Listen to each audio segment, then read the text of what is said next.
everybody, and today I'm going to be showing you how to make a butterfly with the 24 block Rubik's Twist. So, yeah, let's do it. So basically you can start on any end, well, it doesn't really matter, and then count 2 blocks and then turn it 2 times again, and then you're just going to position it like that. Okay?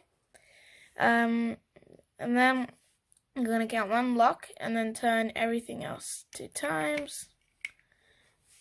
Okay, and then count 4 blocks, 1, 2, 3, 4, and turn everything else 2 times.